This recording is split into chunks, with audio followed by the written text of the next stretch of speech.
Halo sobat-sobat kalkulus, selamat datang di video aku. Nah, di video kali ini aku akan menjelaskan beberapa materi mengenai kalkulus. Tapi sebelumnya aku perkenalkan diri dulu ya. Nama aku Natalia Esther Pasaribu, NIM 19080314. Oke, langsung saja kita mulai materinya. Yang pertama yaitu teknik integral. Nah, tentu kita tidak asing lagi kan dengan namanya integral. Integral itu adalah kebalikan dari definisi turunan. Jika satu turunan pertama X kita integralkan, maka fungsi tersebut akan kembali menjadi X. Rumus dasar integrasi adalah integral A X pangkat N dx sama dengan A X pangkat N tambah 1 per N tambah 1 ditambah C, di mana X tidak sama dengan minus 1. C adalah konstanta dan N adalah pangkat dari variabel X. Nah, secara bentuk, integral itu dibagi menjadi dua loh. Yang pertama adalah integral tak tentu atau tanpa batas, dan integral tentu yaitu dengan batas. Integral tak tentu. Integral tak tentu mempunyai rumus umum. Integral fx dx sama dengan fx ditambah c. Nah, di atas tertera satu contoh nih, yaitu mencari integral dari 18x pangkat 8 dikurang 16x pangkat 3 ditambah 6x kuadrat dikurang 2x ditambah 5. Kalau sudah kita selesaikan dengan cara di atas, maka kita dapat hasilnya yaitu 2x pangkat 9 dikurang 4x pangkat 4 ditambah 2x pangkat 3 dikurang x kuadrat ditambah 5x ditambah c. Selanjutnya kita akan membahas mengenai sifat-sifat integral tak tentu. Yang pertama, integral x pangkat n dx sama dengan 1 per n tambah 1 kali x pangkat n tambah 1 tambah c. Yang kedua, yaitu integral ax pangkat n dx sama dengan a dikali integral x pangkat n dx. Nah, kalau ada bentuk seperti ini, a itu merupakan konstanta dari variabel x. Nah, bisa kita keluarkan nilai dari a, yaitu a jadi ke depan, maka jadi a dikali integral x pangkat n dx. Nah, yang ketiga, integral a dx sama dengan ax tambah c. Dan sifat-sifat integral tak tentu lainnya boleh kalian baca seperti video di atas ya. Nah, yang selanjutnya yaitu rumus integral trigonometri. Yang pertama, integral sin x dx sama dengan minus cos x ditambah c. Yang kedua, integral cos x dx sama dengan sin x tambah c. Yang ketiga, integral secant kuadrat x dx sama dengan tan x tambah c. Yang keempat, integral kosekant kuadrat x dx sama dengan minus kotangen x tambah c. Dan rumus integral trigonometri lainnya seperti slide di atas. Oke, fungsi rasional dan pecahan parsial. Fungsi rasional diekspresikan sebagai rumus berikut. Rx sama dengan Px per Qx, di mana Px dan Qx adalah polinomial. Rx sama dengan Px per Qx sama dengan Px ditambah F1x ditambah F2x sampai ditambah Fkx, di mana Px suatu polinomial dan Fix pecahan parsial berbentuk A per Ax tambah B pangkat N, yaitu faktor linear, atau Bx per C per Ax kuadrat tambah Bx tambah C pangkat N, yaitu faktor kuadratik. Oke. Di atas tertera contoh, yaitu kita menghitung integral x pangkat 3 kurang 1 per x pangkat 3 tambah x dx. Diperoleh hasilnya yaitu integral x pangkat 3 kurang 1 per x pangkat 3 tambah x dx sama dengan integral 1 dikurang 1 per x ditambah 1 kurang x per x kuadrat tambah 1 dx sama dengan x dikurang integral dari nilai mutlak x ditambah 1 per 2 integral x kuadrat tambah 1 dikurang tan pangkat minus 1x ditambah c, yaitu menggunakan rumus fungsi rasional. Faktor-faktor linear. Jika Qx adalah AX tambah B pangkat N, maka dekomposisinya adalah A1 per AX tambah B ditambah A2 per AX tambah B kuadrat sampai AN per AX tambah B pangkat N, di mana A1, A2 sampai AN adalah konstanta. Faktor kuadratik. Nah, di materi kali ini kita mengenal yaitu nilai yang namanya Qx. Qx itu adalah AX kuadrat ditambah BX tambah C pangkat N. Jika Qx bernilai AX kuadrat tambah BX tambah C pangkat N, di mana AX kuadrat tambah BX tambah C tidak dapat difaktorkan, maka dekomposisi Rx-nya yaitu B1X ditambah C1 per AX kuadrat ditambah BX tambah C ditambah B2X tambah C2 per AX kuadrat tambah BX tambah C kuadrat sampai Bn X ditambah Cn per AX kuadrat ditambah BX tambah C pangkat N, di mana B1, B2 sampai Bn, C1, C2 sampai Cn adalah konstanta. Nah, tertera contoh yaitu mencari integral dari 5x pangkat 3 dikurang 3x kuadrat ditambah 2x kurang 1 per x pangkat 4 ditambah x kuadrat dx. Nah, dengan menggunakan cara pemfaktoran kuadratik, maka hasilnya dapat kalian lihat di slide di atas. Oke, yang kedua adalah materinya deret. Deret itu adalah jumlah dari barisan. Nah, ini tentu bukan asing lagi ya.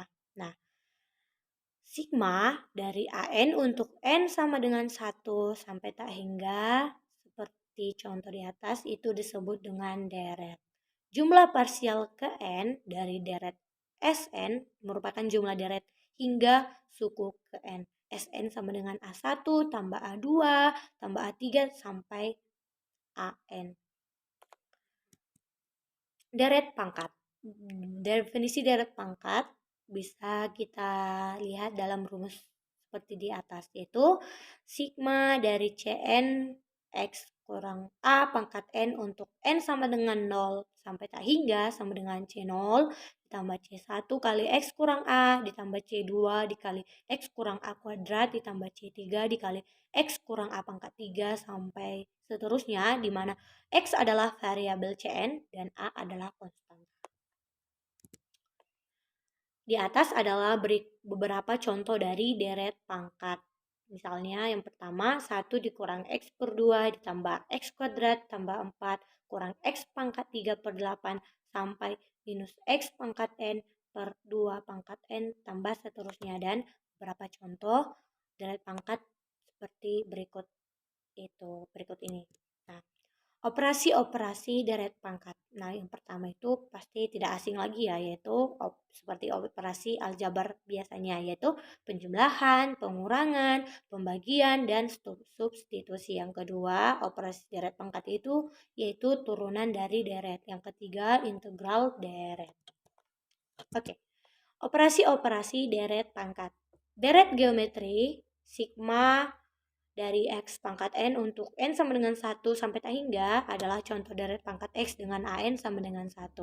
Dengan menggunakan rumus jumlah tak hingga deret geometri, SR sama dengan A per 1 kurang R, maka diperoleh 1 per 1 kurang X sama dengan 1 ditambah X kuadrat ditambah X pangkat 3 sampai seterusnya untuk nilai mutlak X lebih kecil dari 1. Nah, contoh di atas yaitu nyatakan 1 per 1 tambah X kuadrat dalam deret pangkat. Nah, jawabannya sudah tertera di atas ya teman-teman. Oke, selanjutnya kita akan membahas fungsi dua variabel atau lebih. Misalkan ada dua himpunan yaitu A dan B. Relasi biner F dari A ke B merupakan suatu fungsi jika setiap elemen di dalam A dihubungkan dengan tepat satu elemen di dalam B, seperti ditulis di atas, yang dimana artinya F memetakan A ke B. A adalah daerah asal atau domain dari F, dan B adalah daerah hasil atau kodomain dari F. Jika FA sama dengan B, maka B dinamakan bayangan atau image dari A, dan A dinamakan prabayangan dari B. Nah, di atas itu adalah contoh diagram yang memetakan A ke B, fungsi A ke B. Oke. Selanjutnya, fungsi dua variabel. Fungsi dua variabel didefinisikan sebagai sebuah fungsi bernilai real dari dua variabel real, yakni fungsi f yang memadankan setiap pasangan terurut x, y pada suatu himpunan D dari bidang dengan bilangan real tunggal f, x, y.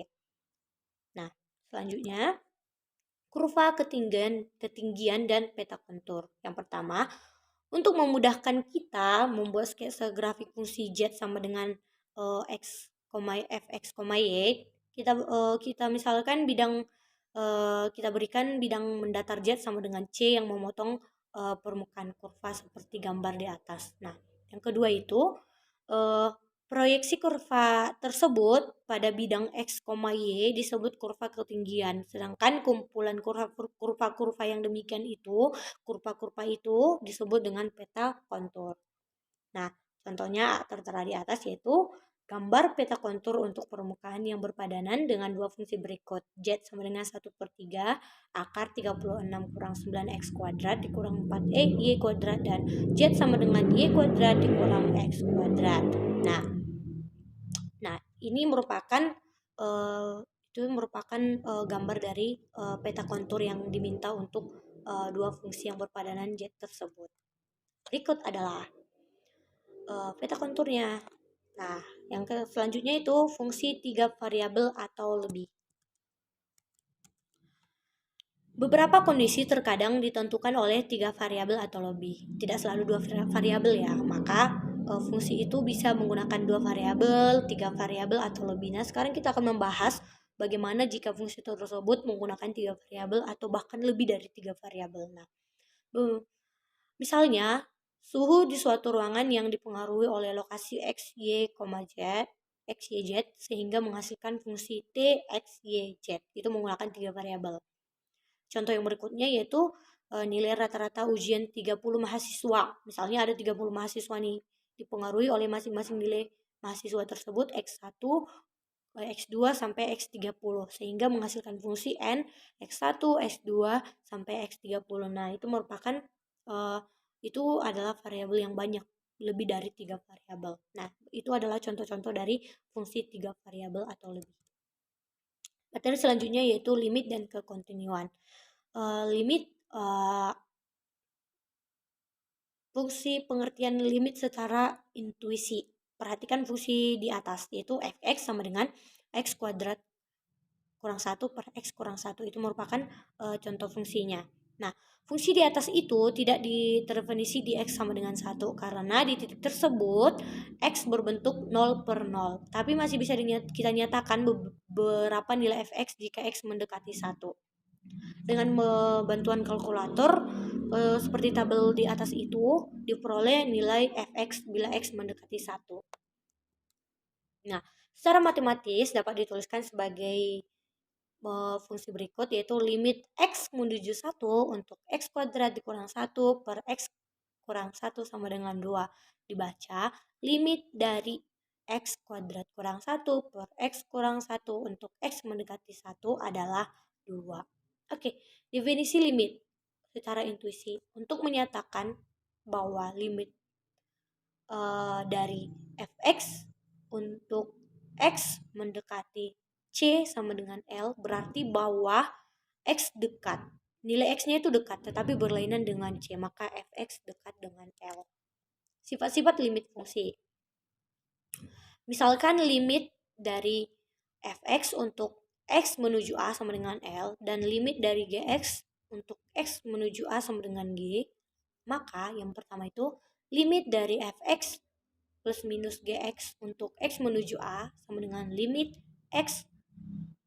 dari fx untuk x menuju A plus minus limit dari gx untuk x menuju A sama dengan L plus minus g dan selanjutnya.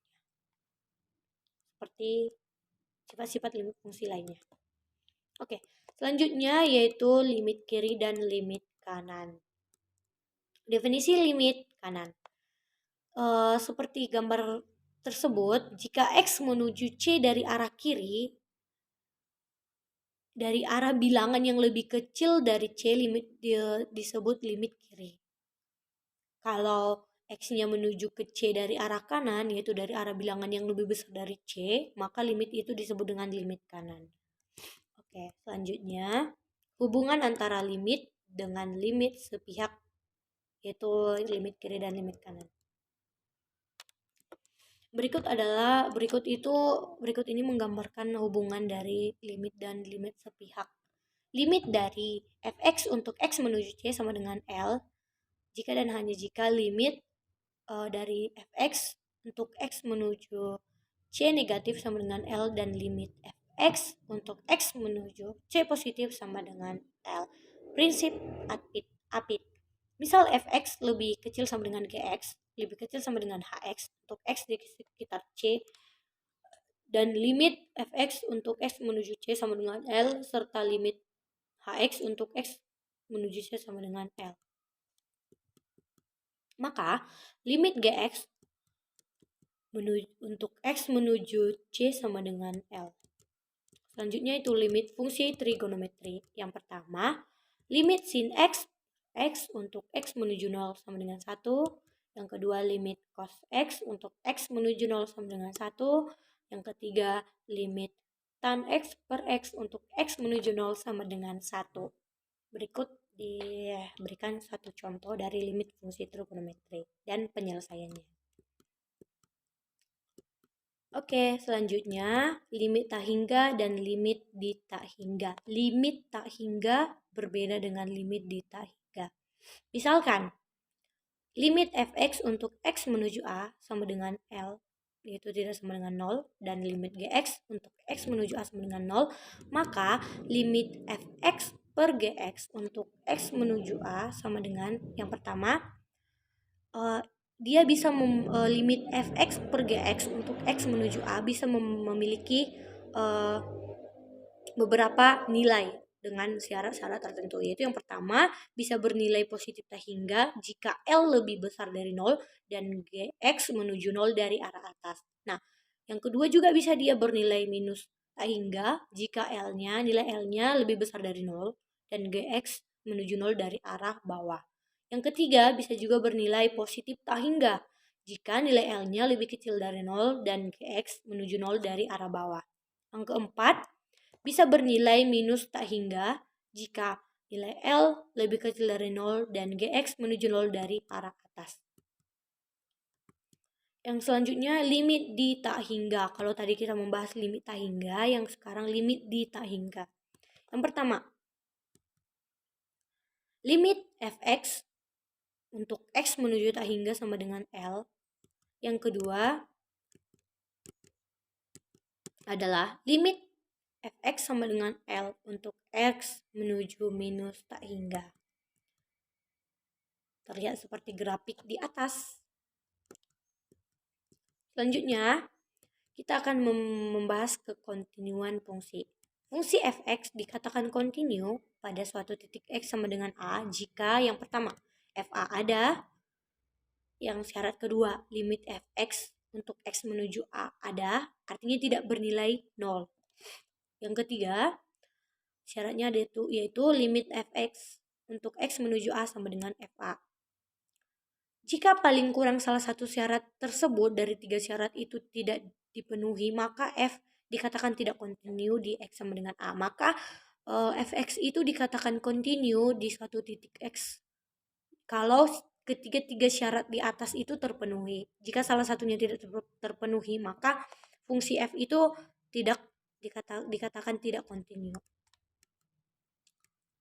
Kontinu kiri dan kontinu kanan. Kontinu itu ada dua, kiri dan kanan. Fungsi fx disebut kontinu kiri di x sama dengan a jika limit fx untuk x menuju a negatif sama dengan fa. Fungsi fx disebut kontinu kanan di x sama dengan a jika limit fx untuk x menuju a positif sama dengan fa. Itu adalah syarat-syarat dari fungsi tersebut dikatakan kontinu kiri ataupun kontinu kanan. Fungsi fx kontinu di x sama dengan a jika kontinu kiri dan kontinu kanan di x sama dengan a. Oh, berarti fungsi itu fungsi fx kontinu di x sama dengan a jika kontinu di kiri dan kontinu juga di kanan gitu. Harus kedua-duanya. Kekontinuan pada interval. Fungsi fx dikatakan kontinu pada interval terbuka a, b bila fx kontinu pada setiap titik di dalam interval tersebut. Nah, suatu fungsi itu dikatakan kontinu di suatu interval a, b kalau fx kontinu di setiap titik yang ada di dalam interval itu, satu interval itu. Sedangkan fx dikatakan kontinu pada interval tertutup a, b kalau yang pertama syaratnya itu fx kontinu pada a, b, yang kedua fx kontinu kanan di x sama dengan a, yang ketiga fx kontinu kiri di x sama dengan b. Limit dan kekontinuan fungsi komposisi. Teorema limit fungsi komposisi. Kita akan membahas teorema limit fungsi komposisi.